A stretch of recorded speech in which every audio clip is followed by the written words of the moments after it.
뉴욕주로 가보겠습니다. 캐티 호컬 뉴욕 주지사가 오늘 총기 규제 법안에 서명했습니다. 오늘 아침에 있었던 일이고요. 뭐 보시는 것처럼 Preventing Gun Violence니까 총기 폭력을 예방하고 Protecting New Yorkers, 뉴욕 주민들을 보호하자 뭐 이런 이야기인데요. 근데 이 법안 서명한 내용을 보면은 지금 연방의회에서 총기 규제법 논의되고 있는 내용들과 상당히 유사한 부분들을 저희가 발견할 수 있다 하는 것입니다. 아시다시피 뉴욕주 버팔로에서 슈퍼마켓에서 벌어졌던 총기 난사 사건, 또 텍사스주 유발디에서 벌어졌던 초등학교 총기 난사 사건, 이런 것들이 굉장히 큰 전국적인 울림을 주어서 지금 총기 규제에 대한 목소리가 높아져 있다는 것은 익히 알고 계신 내용이고요.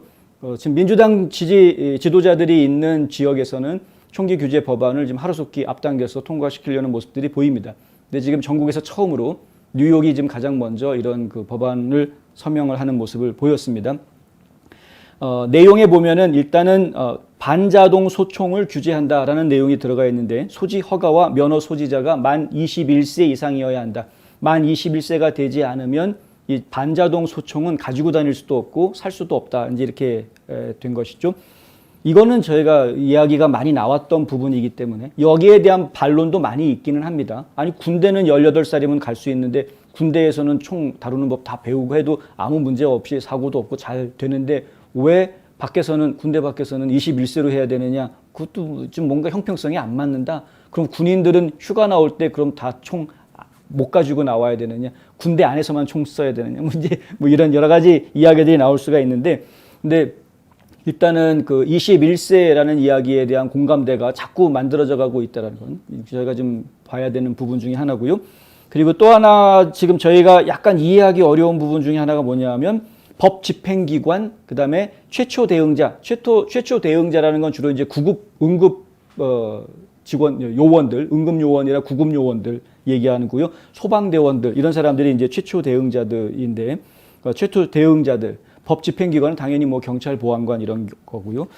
그리고 또 이제 직업상 갑옷을 입어야만 하는, 보호 장비를 해야만 하는 직업에 고용이 된 사람들, 이런 사람들을 제외하고 일반인들은 방탄조끼 구입할 수 없다라는 내용이 들어가 있습니다. 이번 법안에. 그럼 일반인들은 방탄조끼를 구입할 수 없으니 만약에 길 가다가 묻지마 총기 난사범을 만나면 방탄조끼도 없이 그냥 맞아 죽어라. 프로텍팅 뉴 요커라는 이 슬로건은 도대체 왜 만들어 놓은 건지 잘 모르겠다. 하여튼 이상한 내용이 하나 들어가 있다는 거죠. 방탄조끼를 불법화한다. 물론 범인들이 방탄조끼를 착용을 하고 있으면 법 집행기관이 단속하기가 애를 먹겠죠. 상당히 교전이 더 심화될 수 있기 때문에. 하지만은 그것 때문에 일반 시민들이 다 방탄조끼 구매 못하게 만든다라는 거는 구데기 무서워서 잘못 담그는 꼴 아니냐, 이런 비판을 받을 수 있는 내용이어서 좀 이해가 안 되는 부분이다 하는 거고요.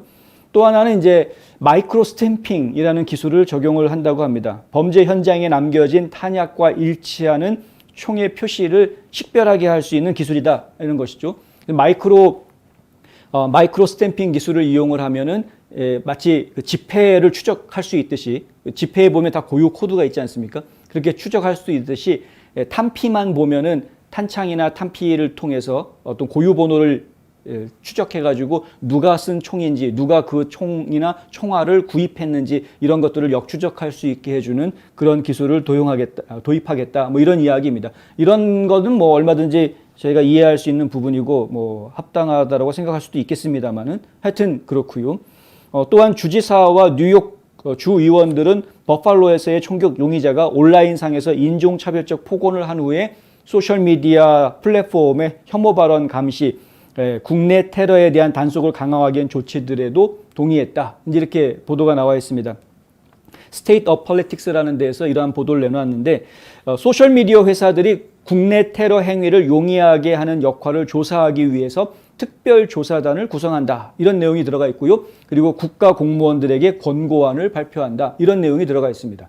그러니까 소셜미디어, 페이스북이라든가 인스타그램이나 유튜브라든가 뭐 여러 트위터도 그렇겠죠. 내부적으로 이제 국내 테러리즘에 가담할 수 있는 사람들을 감시하는 조직을 만들고, 그 사람들이 이용자들의 내용들을, 콘텐츠들을 감시해가지고 그것을 지금 국가 공무원들한테 통보해주는 뭐 이런 역할을 하게 한다라는 것인데, 일종의 뿌락지를 만드는, 네. 이게 지금 뭐 시민들 검열하겠다, 사찰하겠다 하는 것과 뭐가 다른지 잘 모르겠습니다. 그러니까 일반 시민들이 자유롭게 누군가의 감시받지 않고 편안하게 이야기할 수 있는 그러한 무대를, 그런 공간을 아예 그냥 없애버리겠다는 것 아니냐라는 비판을 직면하게 될 가능성이 상당히 높아 보입니다.